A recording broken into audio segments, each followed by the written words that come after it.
Welcome to this episode of the Training Partners Podcast.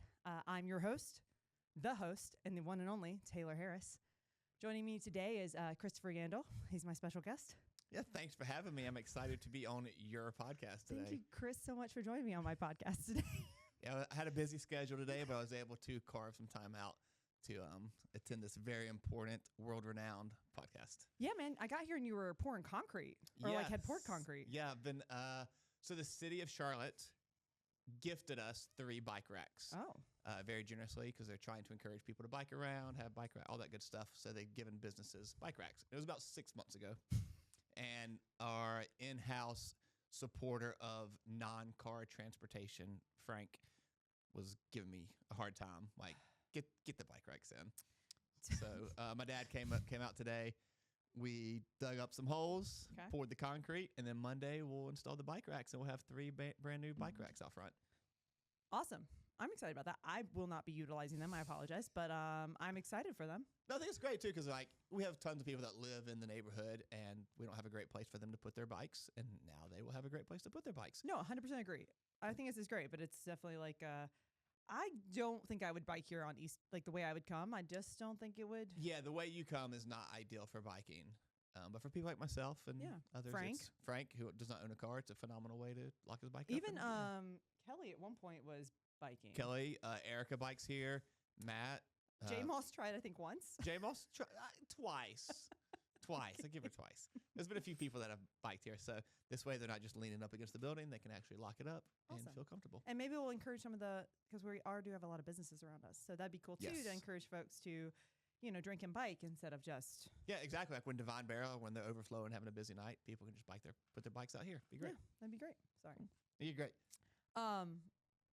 Hopefully we have, we have some furry visitors in with us today. I thought this was a good idea. Maybe not. We'll see. They're going to be great. They'll settle down. They'll get comfortable. It's just the old man. He's just being a little, there he goes. Okay. Well, I, tried. So Sean always gives me a hard time every time I call this my podcast, right? That I'm not doing any of the prep work. So you did an original outline for a topic we thought we would do. And I came back and was like, I'm not sure that this is worth the hour. Even though it was your idea I originally. know. Well, then I started reading it, and you did a great job. But I just was like, I don't think we have enough to say without being repetitive or just like shitting on things. Yeah, it was basically, so the topic was gimmicks within the fitness industry. Yeah. It was basically the whole hour would have been, hey, here's a gimmick. Have you tried it? Haha, it's silly, but it might possibly have some benefits. Yeah, and I just felt like it would just be a little repetitive. And I think it's good for I think some of it will come up, I think, in what we're going to talk about. Yeah, I can see that.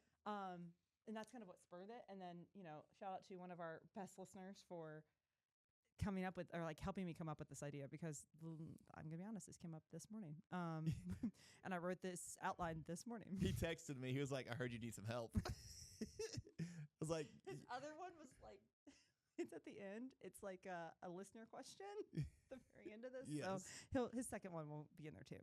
So shout out to Tony. Thank you. So excuse me. Apparently I'm going through puberty today. That's good. So basically I'm not really good at doing intros, so I'm just going to try to jump in and see what I can do here, Chris. Okay. So as someone who has never understood how to do something for fun, this topic runs very close to home for me. Mm-hmm. Because what I want to talk about and talk to you about is training for sport versus training for health. Yes. Because those two goals, those two paths are very different when you're talking about fitness or sport. So yeah, I think it's very strongly felt opinions on those two, because as you were just describing it, what came to mind first was when CrossFit went through the whole thing of like they fired their entire media team because when Greg Glassman was still CEO, he thought it was going too much towards the sport. When originally he started CrossFit as like, I want this to be health. I want to fight Coca-Cola and I want to fight all these other big brands. I want to make people healthy. And he literally was like, nope, we're getting too sporty, and then just fired the whole media team because all they were doing is showing the athletes. Right. And I think that's like, it's interesting because we're talking lore there. Like we're going back in time with CrossFit on that. And I think we can touch on that too a little bit in this. But let's see how we do this. Yeah. So I think when we talk about sport versus health, or I I think one of the big things is like know thyself with your goals, right? Like what are your actual goals when you get into doing a whatever you're planning on doing, whatever your modality is, right? Mm-hmm. If you're trying to do HYROX, weightlifting, CrossFit, just running, Mm-hmm. what is the actual goal? Like, and I think that determines a lot of this. I think it is very important to have goals that are health based and then also performance based. I think you need to have like some sort of blend because some of the health things, yes, they're measurable, but they're measurable in terms of like, hey, I got my blood work done, or hey, in terms of my percent body fat is better, whatever. But performance goals are still really good to have. And I think where like the line is kind of drawn is when it's only focused on just those health benefits versus when it's only focused on those performance benefits that sometimes you're going to have negative implications on your health to achieve those performance goals. Yeah. So I think that's going to be like where the spectrum exists on this discussion.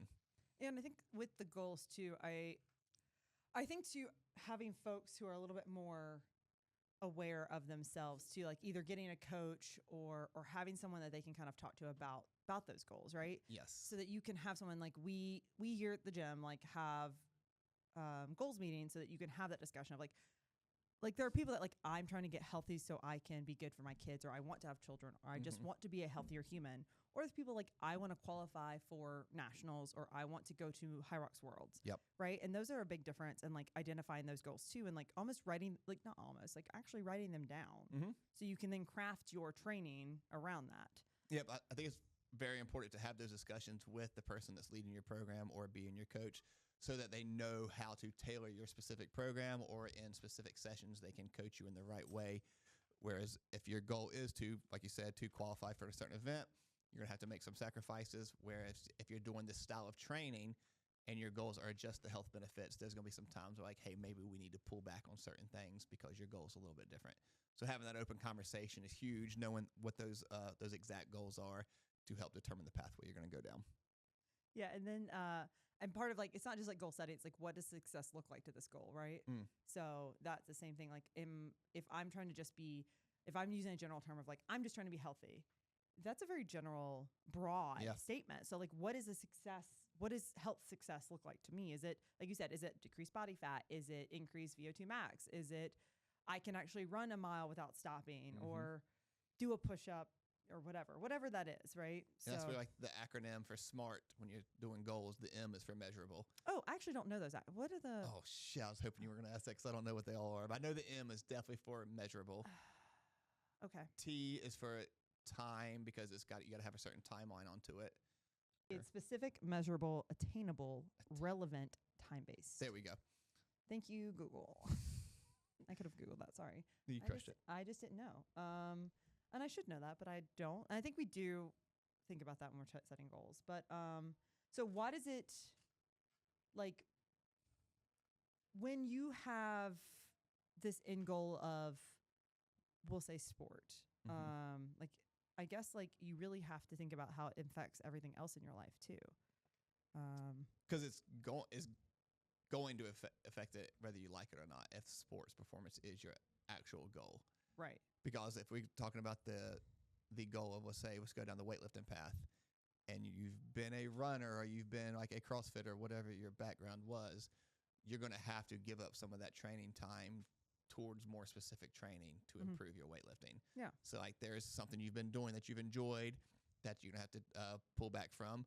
And then also the way you move may change a little bit because of like, hey, you're squatting now 3, 4, 5 times a week because every movement you do in weightlifting is going to involve a squat. So there's going to be some changes there.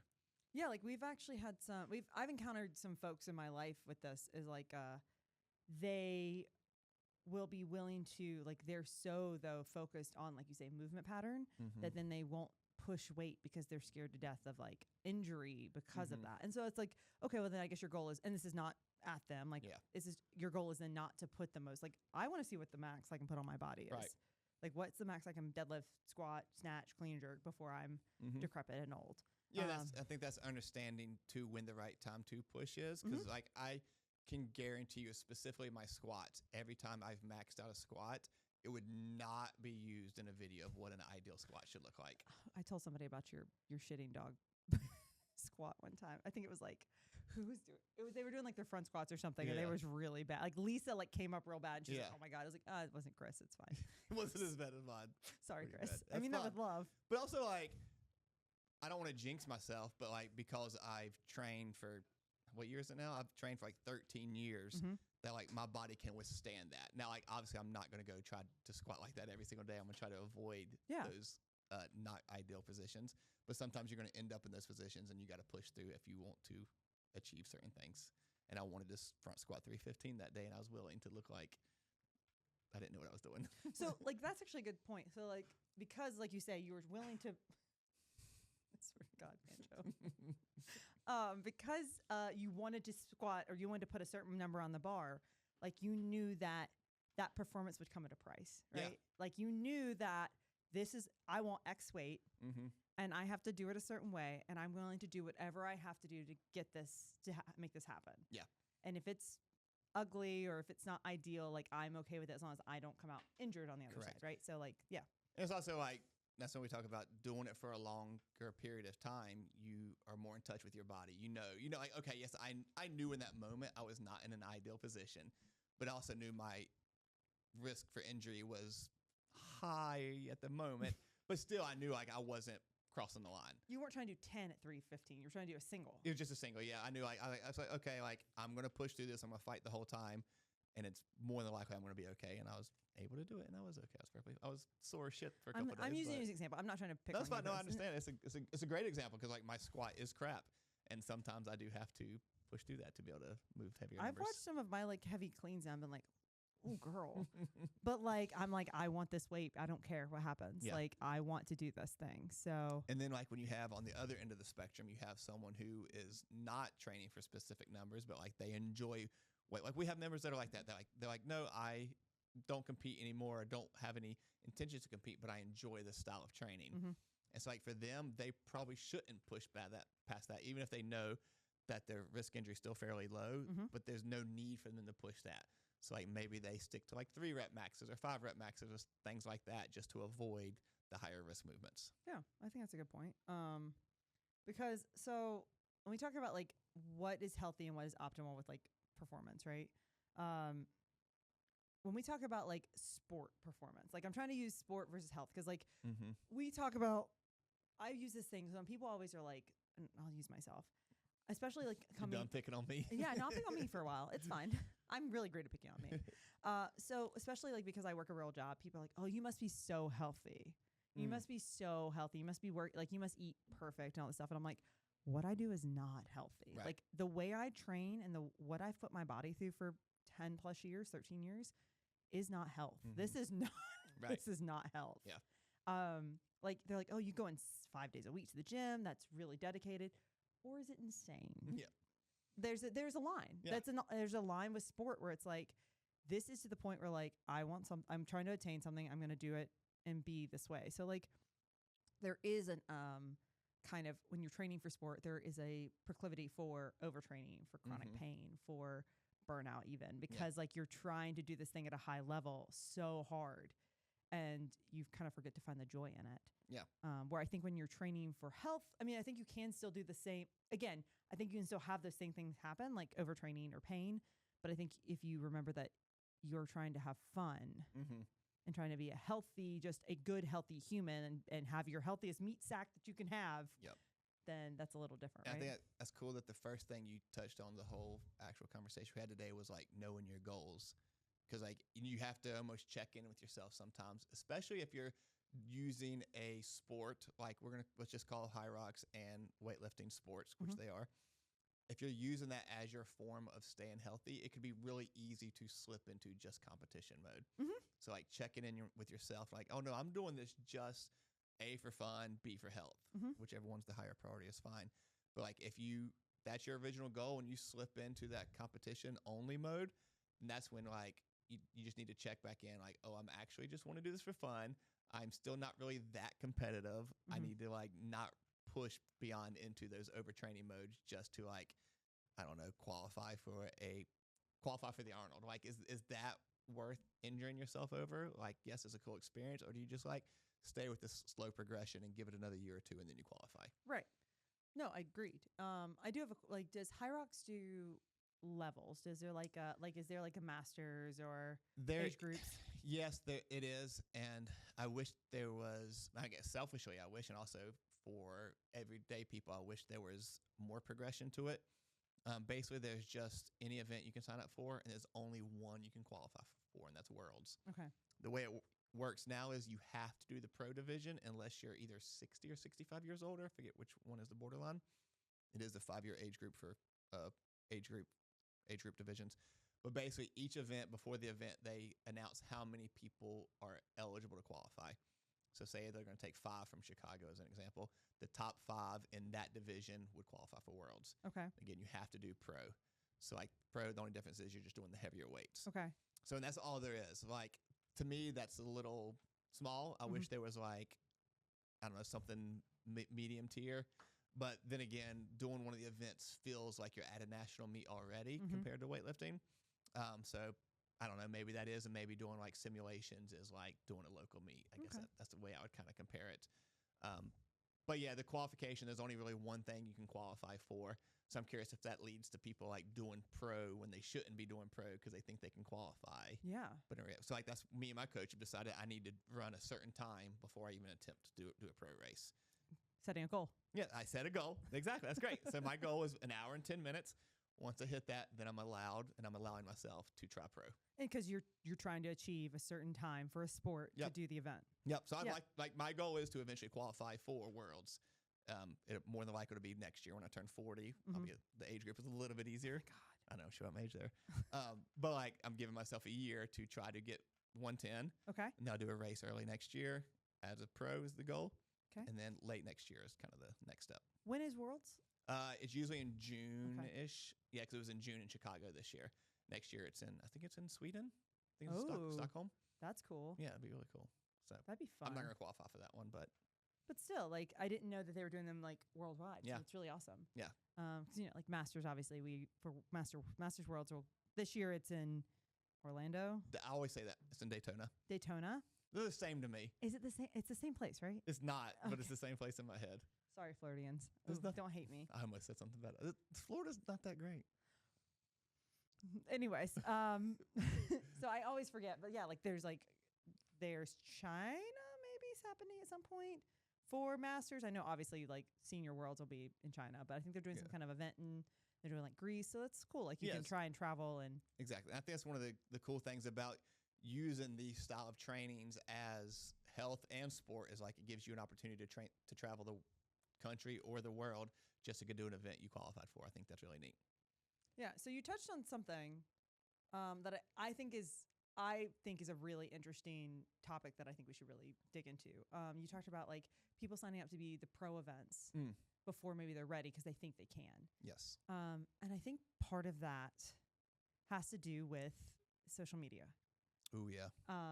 Because somebody they saw did something one time that like, oh, well, I can do that, or I did that time, so I can definitely qualify for this event, or I should do this thing. So I think that's when we're talking about sport and versus health for training, when we talk about like social media, I think that's a big impact on that. So like we can talk about, as I know we keep talking about, I'm leaning more into sport. I should talk about like health. But I do think that this actually touches on what we were going to talk about, like the gimmicks thing. Because I think that actually is for health. A lot of people are buying into like the intake breathing or like the mouth tape, or what's another one that I think is happening a lot right now? This goes into like, yes, there's benefits, but you're wasting your money if you're just an average day Joe, carbon plated shoes and running. Like, oh, is that a thing? Yeah, it's a thing. Oh so my like, God. I do not know the numbers on it, but like my running shoes, I track my mileage, and like after 500 kilometers, I buy a new pair just because like they start to break down. The carbon plated ones are like half that. Then the plate like wears out. So basically, it's like kind of like having a spring. Yeah. It's kind of like this, and every time you step it, I guess it's the other way. It just kind of propels you a little bit. Is that not cheating? Sorry, maybe I'm going off on a tangent here. Sorry, my I mean, like in the sport I compete in, it's not considered cheating. You're allowed to wear them. But to me, it's like, okay, you're willing to pay an extra $150 for a pair of shoes that are going to last half as long, and you're still going to run an hour and 30-minute HYROX. Like, cool, bro. I mean, I guess you could like, sorry, this is me getting off on this, but like we have comp insoles for our, like Nike, like Ramaleo 2s had comp insoles and have normal insoles. And they're always like, oh, wear your normal ones and put your comp ones in for competition because it's Do like they come a hard. with both? They comes with both. I think I threw mine away. Which ones? I don't know. Whichever one. The comp ones are stiffer and have like a higher arch in them. Okay, we'll have to look, see which ones are So mine. from day one, I have a higher arch foot, put them in, they just felt more comfortable. Yeah, So yeah. I've always trained in the competition insole. Right. But they were supposed to be, the way that Nike kind of marketed them was like, that's a stiffer, so you'll feel more supported on game day. Yeah. And I'm like, that's cool. I'm just going to train them all the time. Yeah. Yeah. Thanks. And obviously, like the shoe companies, their goal is to make money. Mm-hmm. And so they're marketing these shoes that are going to make you run faster. And that is not a lie. You are going to run faster. Yeah. But to me, it's like, what is the point of, I guess the point is to run faster. Maybe it's just because I don't have enough money where I can just throw away an extra $150 every 4 months for a new pair of shoes. Maybe that's the issue. Am I just jealous? No, maybe. I don't know. You need to talk to your therapist about that. That's not me. That's not this podcast.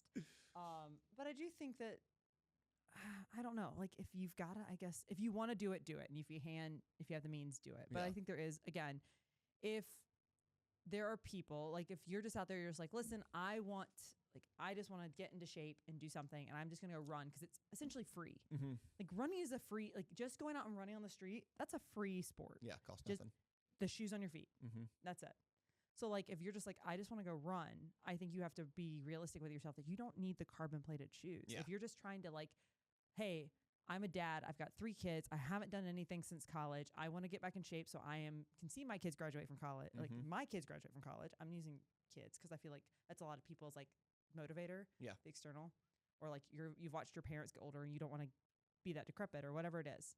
Then like, yeah, you can just put on shoes and run. You don't need to spend the $450 on a pair of freaking running shoes. And then like to continue with the running conversation there is when it comes to like how long you're running, how fast you're running. If your goal is health and you're more on the beginner side or even intermediate, doesn't matter. Just go, what you feel like doing that day. Yeah. Like you feel like running at a slow pace for an hour and a half, go do it. If you feel like doing some sprints, go do it. Doesn't really matter. Just have fun with it. Yeah. Like Sean's running right now. So Sean went on some runs in Norway because that's like what he has time for right now. Yeah. And he's like, I have enough time to do like 2 miles. And he's going to do like 60-40, like 60% running, 40% walking. Because he's aware that he's not in running shape. Yeah. But he's set that goal for himself that like, if I can spend 40% of the time, only 40% of the time walking, like that's better than not doing anything. Yeah. So. That's going to be the theme here is like knowing your goals. So like if you want to get faster, if you want to do a 5K, okay, then do the couch to 5K plan. Like it's a great plan. It's going to get you there. We're jumping ahead in my list here, but it's fine. Is it? No, I knew it was on. I think it's in my head from reading through. We can do it because we can come back to it because I do want to talk about the Instagram thing because I think I'll go back to Instagram. No, because I do think that like so for weightlifting, for instance, I can talk about this personally because obviously this impacts. Yep. When I first started training, Instagram was not as big of a thing. You put picture of your dogs and food online, and maybe when you went out on the weekends, and now it's like people's like training logs or their highlight reels or all these things that like, this is what I'm doing to get better at weightlifting or at sport. Let's just say that at sport, that's what I'm doing.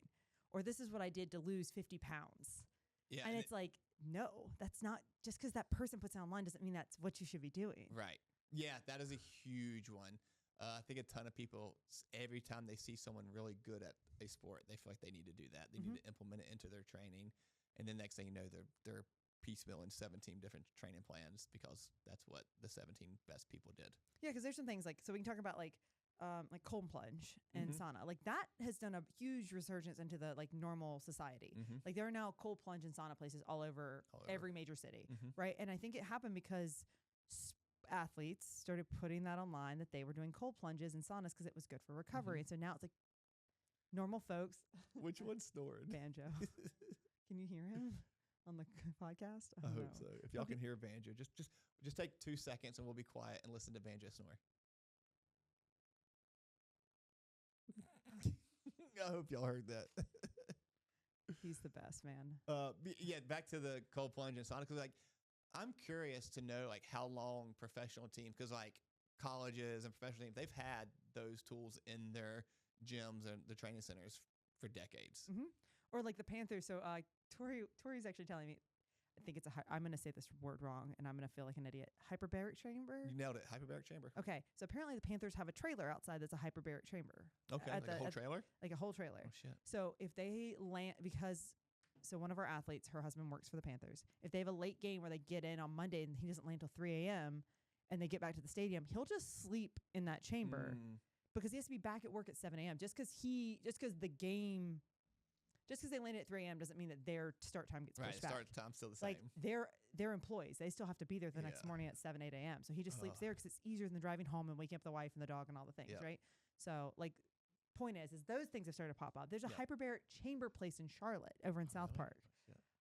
I'm a little claustrophobic. I'm not doing it. That's like float tanks, same way. A little bit. You can apparently leave the top open on a float tank though, and it's okay because they'll turn the lights off in the room. But like the hyperbaric chamber, you have to close the tube up. Right. I'm already getting stuck. Yep. My heart rate. I'm sure my ring is like, what is going on? Why am I stressed? Because that just sounds awful. But so you were talking about people piecemealing programs together. Again, I'm going to use weightlifting because that's my expertise. We'll say when people were doing yo-yos, when like suddenly Jordan Dela Cruz was doing yo-yo snatches in her training, suddenly everyone was doing yo-yo snatches, and it's like, let's talk about why she needed them. And I'm not saying you, Jane Smith athlete, didn't need the same stimuli that Jordan did, but did you need it right then? Right. Or like people doing, trying to think of things that people are doing, like what I'm curious, like the velocity-based training. Like I've seen that pop up more and more with folks. And I think it's great. Now listen, VBT is amazing, and I think it's amazing. Like I'm all about it. But I don't know if everyone knows what they're doing with it when they're, because there isn't like, you don't just pop it on and like it's great to go. You have to do a whole couple cycles to understand your limits with it. Right. So yeah, I think I see two sides of it. I think one, like if your goal is the health side, then it's almost like, okay, just go play whatever. Like I am very guilty of this, but also I understand I do want to be competitive in things, but I know I'm never going to be the best. So like I do mine with a little bit of fun and silliness. It's like, okay, because like I've already dominated Harley, so I moved on to Ansley, who I'm competing with in weightlifting. That was sarcasm. Harley has crushed me, so I have moved on to he's Ansley. had to go to an 18-year-old child. Well, she was 18 when I was beating her. So you can beat an 18-year-old girl, and that's it? Yeah. Can we edit that out? Can we edit that out? Oh, that was bad. But yeah, like so, like when the girls are doing things, and I'll ask them, and it's honestly, I'm doing it because I'm having fun. The true reason behind this is to benefit them because we know Harley and Ansley both have a competitive nature to them, and they have a 1 rep max that day, and I'll ask Sean or one of them like, hey, what's your max? What do you want to hit? I'm gonna go do that first, so then you're trying to beat me as well, or then I'll try to beat them. So that is not ideal for my training, right? But I understand they have actual goals within the sport. My goal is to have fun with it, be semi-competitive, and never be really that good, and that's okay. I've accepted that, and that goes back to like the moral of this entire episode is like understand it and know your goals. Know thyself. Know thyself, and like, like someone like does a fun competition and like they throw a challenge out, like, hey, let's do that. I'm like, okay, cool, that looks fun. Let's try it. Now, if you are an actual athlete and you have a self-burn. It was. As I said, like, oh, fuck. If you really want to achieve those higher level goals, doing those things, especially as often as I do them, is going to hinder your results. So I'm sure my coach gets really annoyed when she sees like she's programmed a whole week, and then on Instagram she sees me running a 1 mile all-out effort. She's like, "You never told me that you were fucking doing that." And I was like, "Yeah, because you would have told me not to." Yeah. So I just did it because I wanted to do it and have fun. Yeah, and that's like anybody. Like, that's the worst is like when athletes go off program. I think I see Sean just get the most. Like you watch him get so frustrated, and it's not because they're going off program bad. It's like, guys, we're in a deload. It's not a max out week. Why did you do that? And I know you feel good, but that was the point. So it's like there is a reason why people like your coach has given you certain things. Yeah, that's tough. That's we've talked about this book 1,000 times on this podcast. The conscious coaching. One of the archetypes is the shiny object syndrome. So that's the one that every time that I definitely have that. Like that looks fun. I want to do that. but that can definitely mess up your program and mess up your trajectory as you're just like, this looks fun, let's do this, and that might not be ideal. Oh, and I think that ties right back into the Instagram thing, because there are like, it's a constant shining object. Like every 30 seconds you're getting something new. How many accounts? Hey Siri, how many accounts on Instagram? Is Siri actually doing this for you? Yeah. Oh, it told me you have up to 5 linked accounts. That didn't help me. What But was the question? I was asking how many Instagram accounts there are, and there's got to be millions. Yeah. I mean, so you have, even if you think about in the weightlifting, me and Sean talked about this the other day, there's 200,000 USAW members. Mm-hmm. 3 billion. How many people on the earth? 8 billion? So almost half of the humans on this planet have an Instagram account. Well, my dog has one, so like. Yeah, we won't go down that. We're not gonna start, because if we start going to that analysis, like it's gonna be forever. It's gonna be forever. Because then there's like people who have multiples, like throwaway accounts. Yeah, I don't have one of those, but I do have multiple. Apparently, the kids have throwaway accounts, like in Finstas is what they call them. So fake Insta. Yeah, I learned this from the children. We just had MySpace. Yeah. Oh, MySpace. Who was in your top 8? Oh, so I learned how to code and got it down to. Fucking nerd. I am a. Yes, actually, I am a nerd. I did the HTML thing, so I got it down to 4. Okay. Yeah, and I learned how to remove. What's his name? Tom. Yeah, you got Tom out of there. I got Tom out of there. Girl, I was a big old nerd. It was great. I was a secret nerd. How's that? If you had top 4 right now, who would be in your top 4? I guess it has to be Sean. Who's the next 3? Does Zelda have one? No dogs. Nope. Humans. Putting you on the spot here. Janice? Yeah, Janice. That's a good one. You got 2 more. This is hard. I don't like this. I'm trying to think of people. Because you're gonna leave someone out. And I you're know, hurt their and I don't feelings. think I should finish. I think we should just leave the last 2 open. Because like, if you talk about who I talk to the most on the phone, it's like my dad and Sarah Tayler. Those are like the people I talk to every week. That's great. Like those are the people I talk to the most on like the phone or like text. I'd put Tony in mine. Dude, Tony's my dude. You know what's great about me and Tony's relationship? Yeah. We've probably seen each other 3 times in person, or like over like so each time it's like a 3-day weekend. Yeah. But like it's probably 3 times total. I feel like that with Dan's assistant coach Tayler. Yeah. She and I are the same way. It's like we see each other and it's like no time has passed. We're just like right back into it. Yeah, it's great. I love her so much. I love you, Tayler. I don't think you watch this, and that's fine. You don't need to. Okay, back on track. We were talking about Instagram and how people can just like, we shouldn't, just because someone famous on Instagram or even someone not famous post something on there doesn't mean you should do it, whether it be a style of training, a technique tip, or like what you add to your program. Ooh, or PTs. I think this is a huge thing right now that I've seen. Okay. Is PTs putting PT routines. Have tight hips, follow this routine. Oh, yeah. And it's like, that's so vague. Yeah. And also, like, what if you have an actual injury and you're telling these people, and like they have the whole thing, like, this is not medical advice. This is just like, and I've done it. Mm-hmm.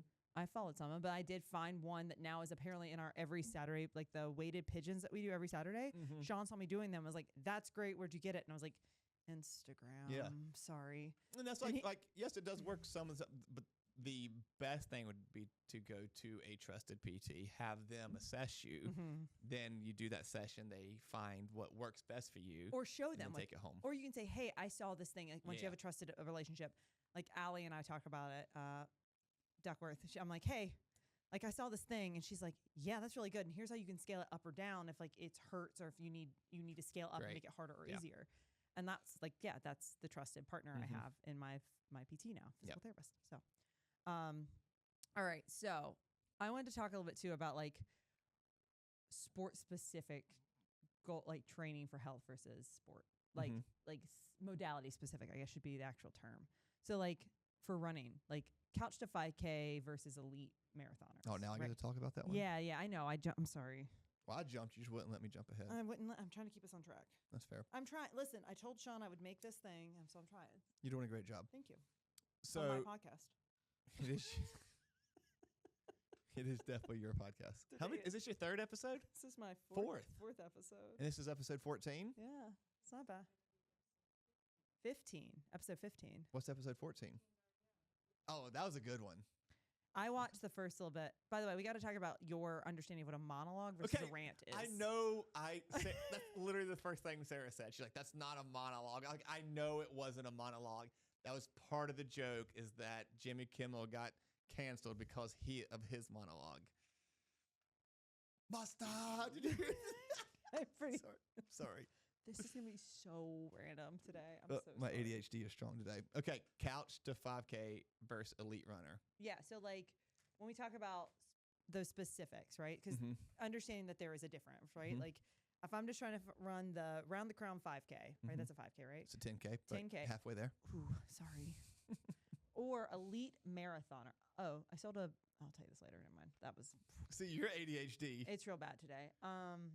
But like an elite marathoner, someone who only ever does like the Chicago Marathon or New York Marathon, or like is trying to do like, I actually don't know what, like, I'm gonna be honest, and this is my ignorance.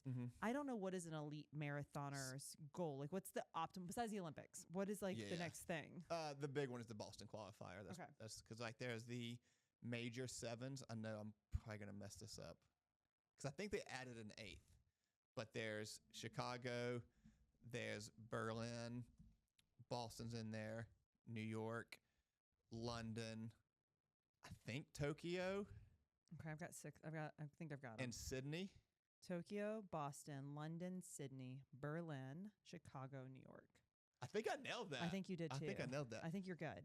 And so I think Sydney would be fun. That would be really cool. So I think all of those you have to qualify for, or you can do a lottery entry, or you can run through a charity. Okay. So this is the main way to get into those, with, I believe, Boston having the fastest or highest, however you want to word it, qualifying time. I guess lowest would be a better word to use. One of our athletes is doing is the Chicago next weekend, 2 weekends from now, or the Boston 2 weekends from now? Chicago is, I think you're right. I know Whitney just did Berlin 2 weekends ago. That's awesome. Yeah. Well, Dory's doing. Oh, Dory's. That's right. Doing Chicago on correct. the 12th. Yeah, she's doing Chicago because it's the Bank of America one. Bank of America. That's who she works for. Yep. So she got one through them. Through their spot. Yeah, it's like Sarah does the same thing with. Sarah has one for the Charlotte Marathon for Novant. Your wife? Yeah, I think the 5K. That's okay. I mean, whatever it is. Yeah, I think that's great. But yeah, so for the people that are trying to qualify for Boston, has a specific time, and then they even there's like a qualifying time. That does not mean you're going to get in, because they look at how many people made it, and there's like a cutoff line. So they'll even say you qualified with like a 3-minute buffer, you could still not make it. Not make the cut, because there's only a certain amount of people they can allow in. Wow. Yeah. So you can I made it, and then no, you didn't. That's awful. Could you imagine that? Like, hey, you got to hit this qualifying total to make nationals. And then they're like, but we only have 20 spots, and you're number 22, so you don't get in. I mean, the Olympics are kind of like that. Yeah. Because they're like, you have to be top whatever in the world, and they're like, actually, it's top 8 now. Yeah. Psych. Yeah. So, wow.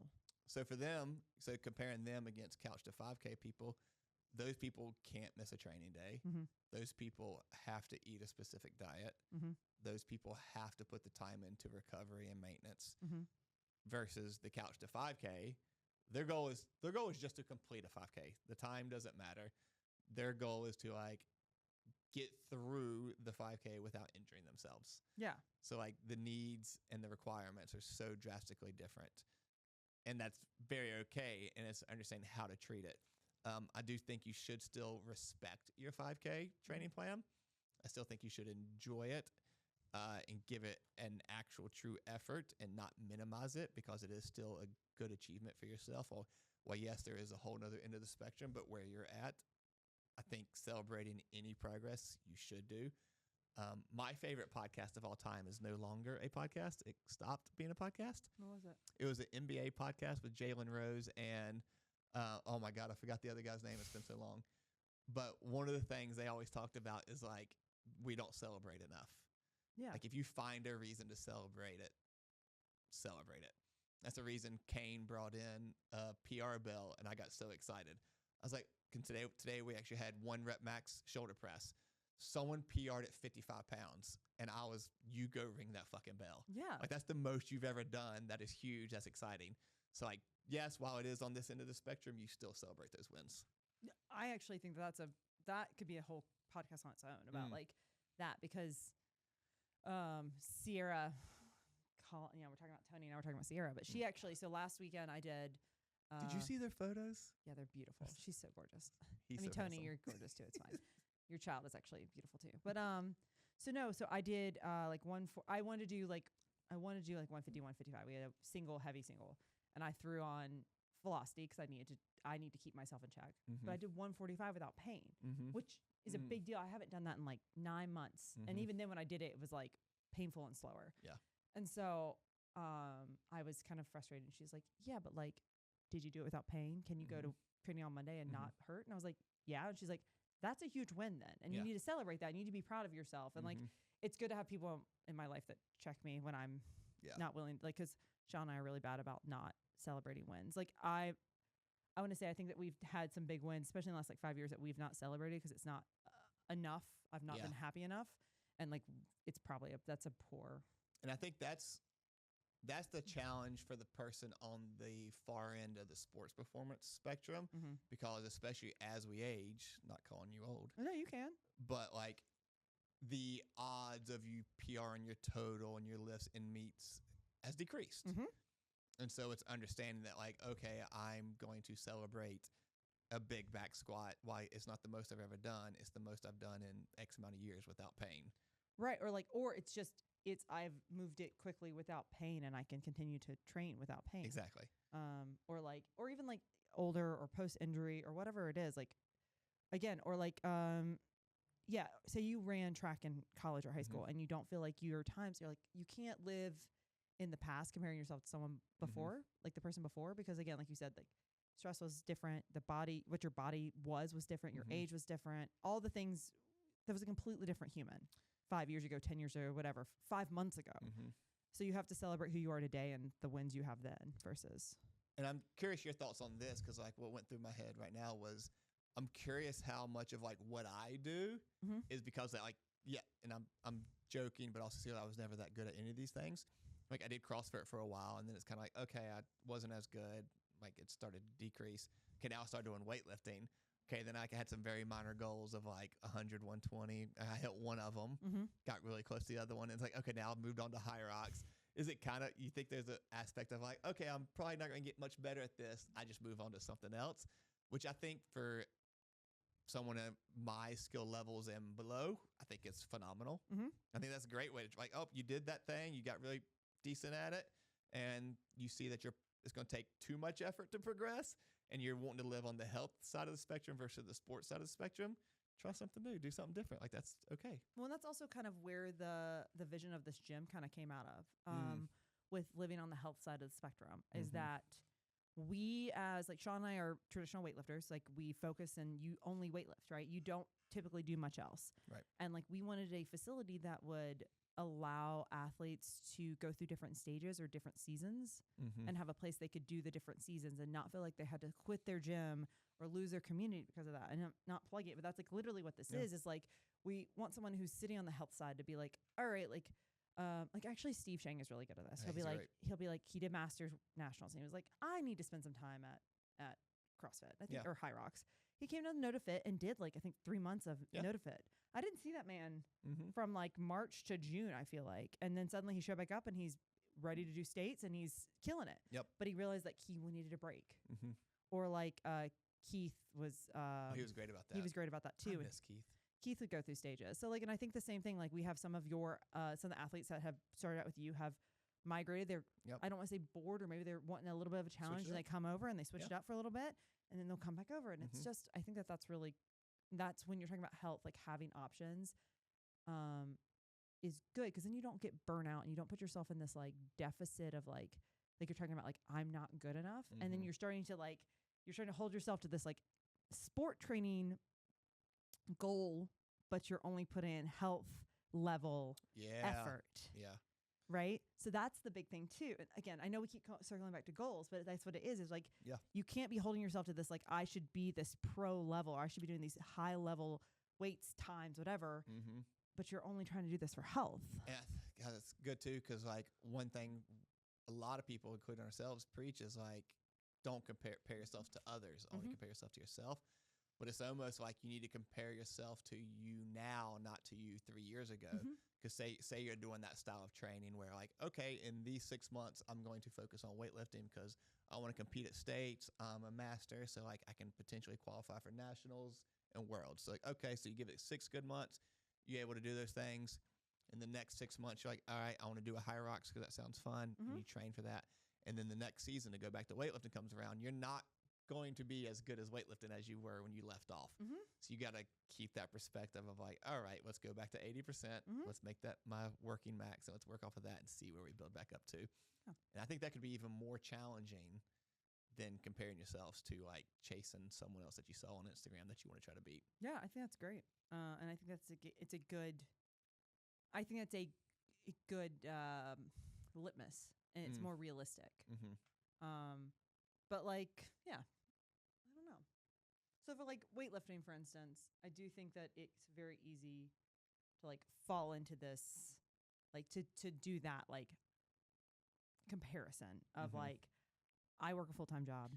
I'm only training 3 days a week or 4 days a week, but I want to do now I want to qualify for senior nationals. And it's Mhm. like, all right, like you can do it, but like you're going to have to change everything. Yep. Or don't get mad at the output if the input's not there. Yeah.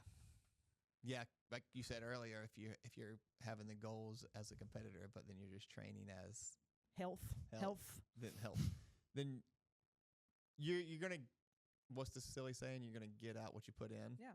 So if you're putting in that effort, that's what you can get. Getting health as your reward is a phenomenal goal, Yeah. but you can't expect it to be the other end if that's what you're putting in. Yeah, I make a joke that I want to clean and jerk 100 kilos as long, like for every 5 years. Like I want that to continue to be. Mm. And that seems maybe low based on like what my max has been. But I think if I could be like a 55-year-old woman clean and jerking 100 kilos, that'd be really freaking cool. Yeah. And then maybe by then I'll be like, be like, oh, actually it should be 105. But I think the bare minimum Right. is like, I should be able to do Stay 100 over 100. kilos always. I like that. I should be able to do 80, 100 Yeah. any day. Yeah. Like to me, like no matter my age, my body should just remember. It just does this.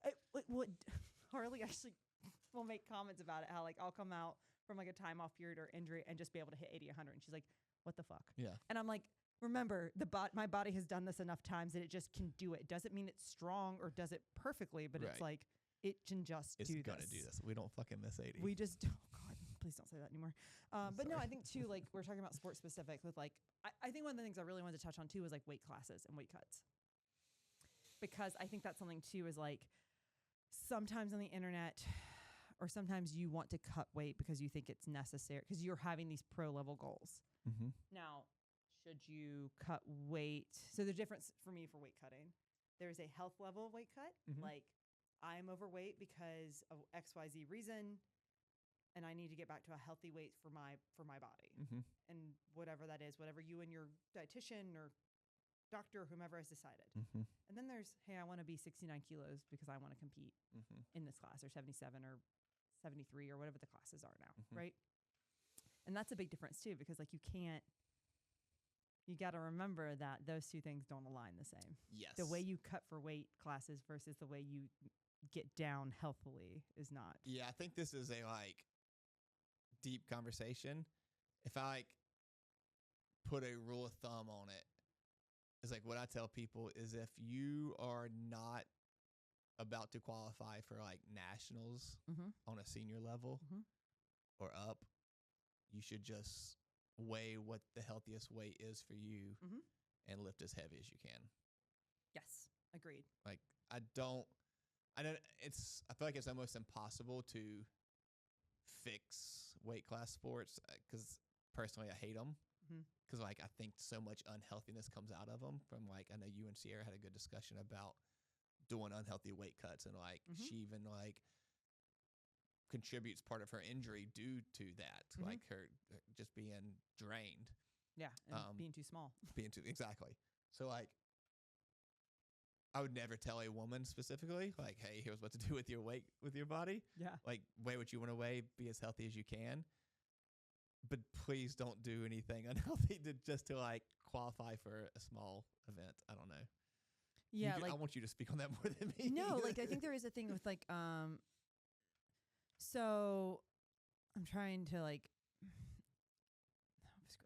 I'm never very tactful. So what am I trying to be tactful for? So I think that there's times where like I've had people ask me, especially here, like I want to make weight for states, and they're like, "Can you tell me like about water cuts?" And I'm like, "Nope, I'm not telling you about water cuts for states. That's not what we're doing. We're not water cutting. If you want to talk to someone else about it, that's fine. But I'm not giving you my tried and true water cut method." Now, if say one of our athletes is like, all right, I've now qualified. I qualify for, or I could qualify for Pan Ams if I came down a weight class at senior nationals, and we're doing this together. And it's and like, hey, I'm 1.5 kilos. I need a water cut. Yep, I will help you do that, and we'll talk about how you refuel afterwards.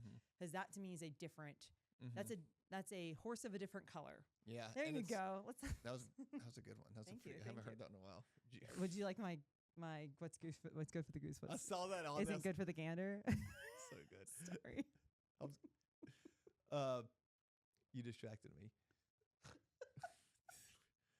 The horse of a different color with water cuts for nationals. Yes. There's like it's okay if you want to go down a weight class. Yeah. I think it's okay, and I think it's okay if we go back to the SMART goals. So if you go to, is it attainable? Like, should you weigh that? Like, is that an ideal body weight for you outside of weightlifting? Is that an ideal weight for you health-wise? And then add the T of like, is the time that we're trying to do this correct? So it's like, okay, we're a week out, and I'm 5 kilos over. The T is going to say no. Yeah. Like, we're not gonna support that. Now, if you're like, hey, there's this meet in 6 months, and I'm 5 kilos over, and like, I could, not just potentially, but like in a healthy way, it would actually be healthy for me to lose 5 kilos. Yeah. Then like, okay, cool. Like, let's work on your diet. Let's work with a nutrition coach, and let's get you to that. Let's do it that way versus the last minute water cut. Yeah, like I cut my first ever cut, and we talked about this with Sierra again. I won't go too detailed. I went to 69 kilos.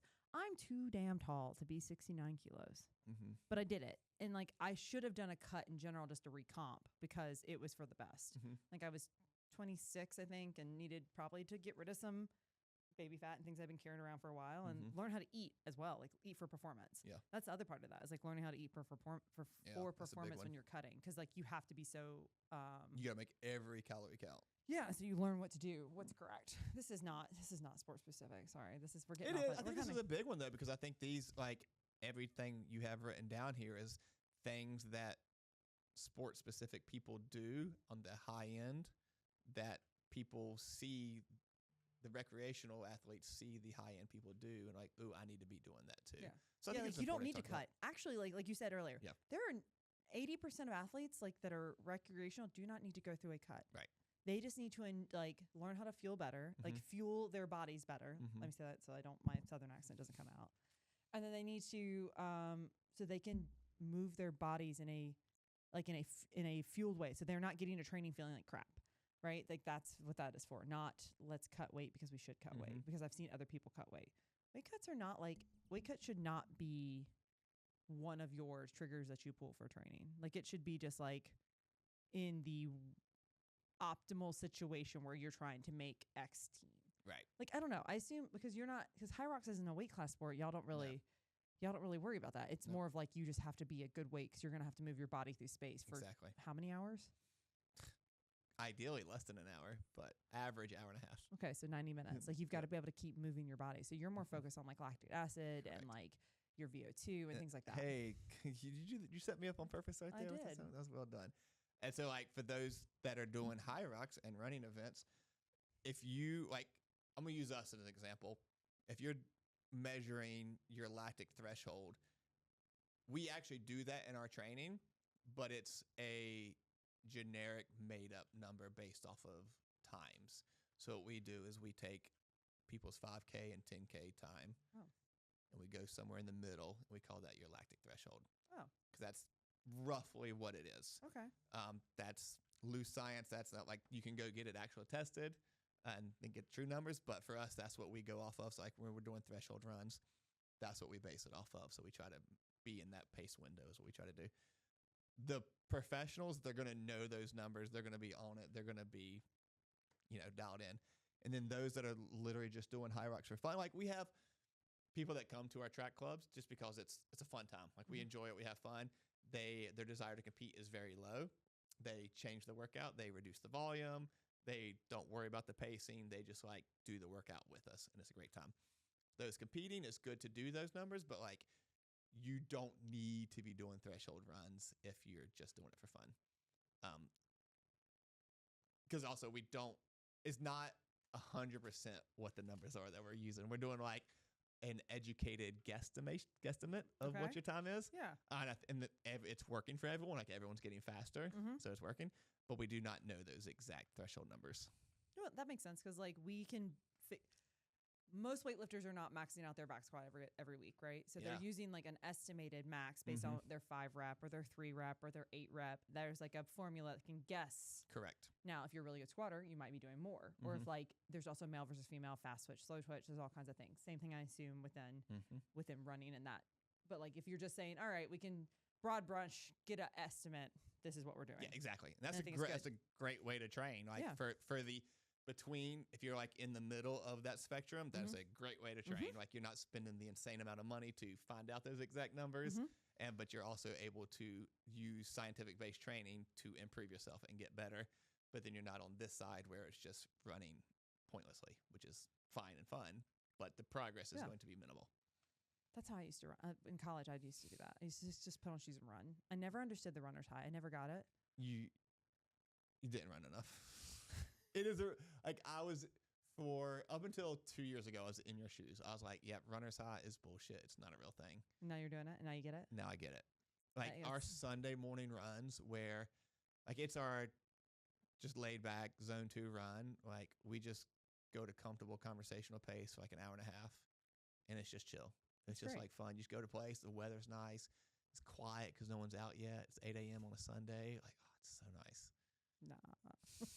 Now, in July, when it's already 87 and 97% humidity, that sucks. Yeah. That's not fun.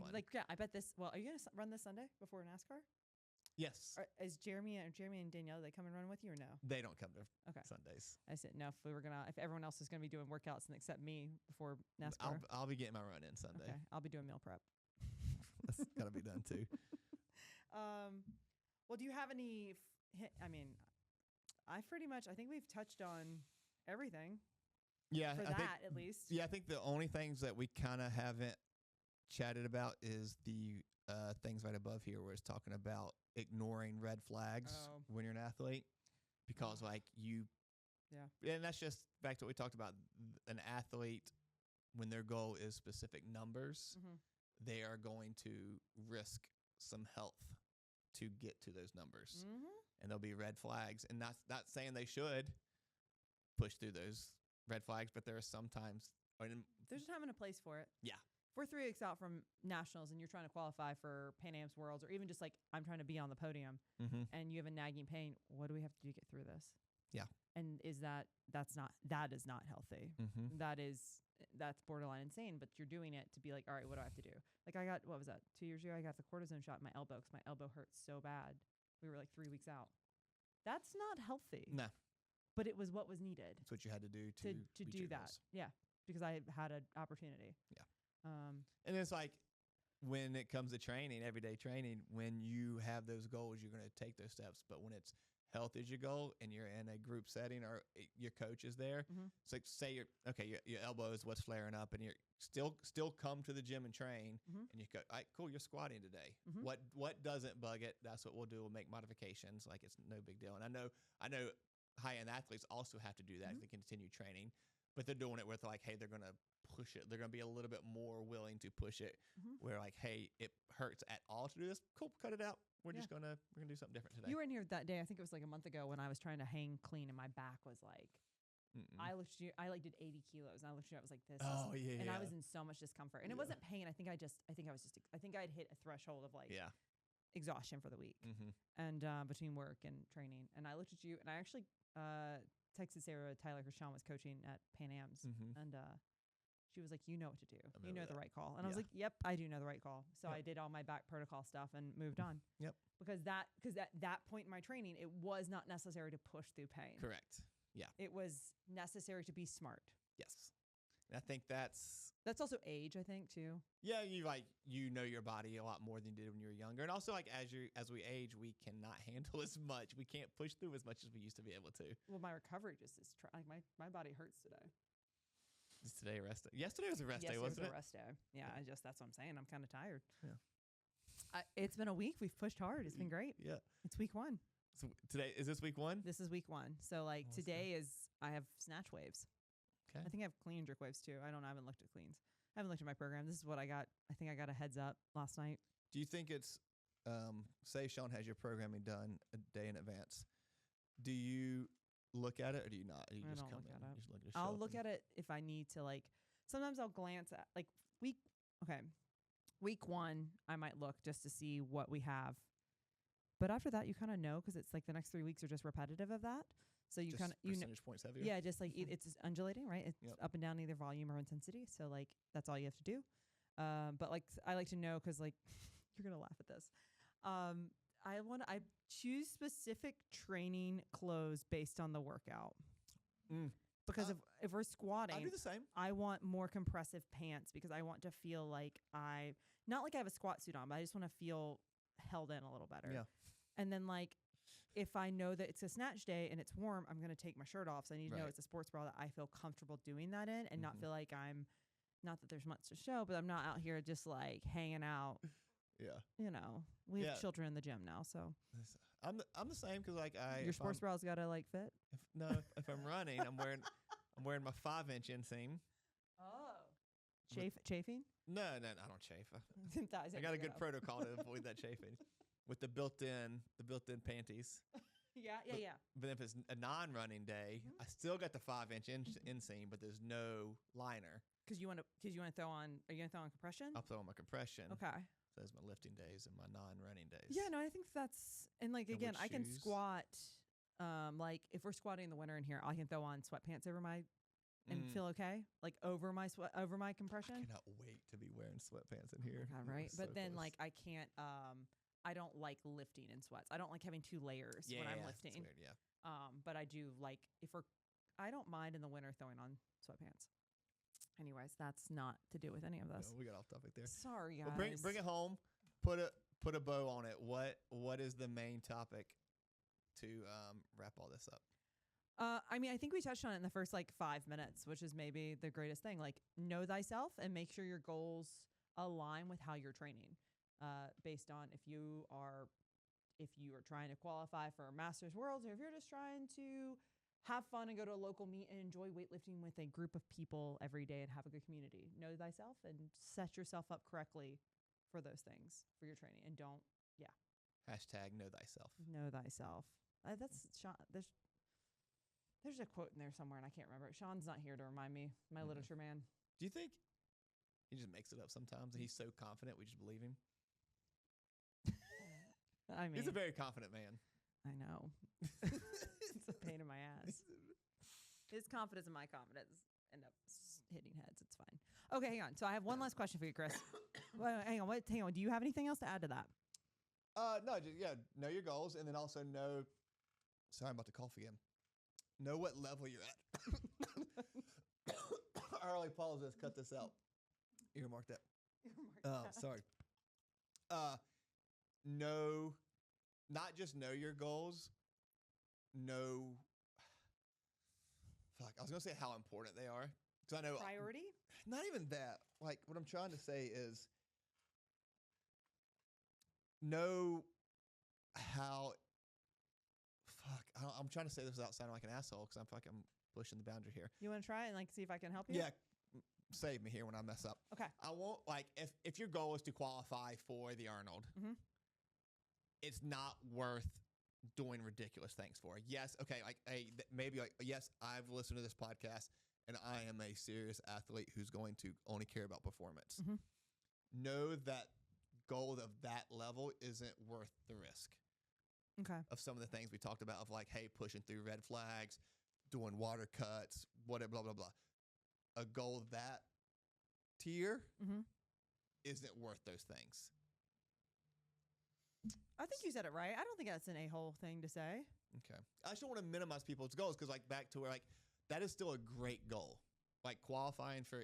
Well, there's levels to okay. So like that's why I asked about HYROX and the Yeah. levels.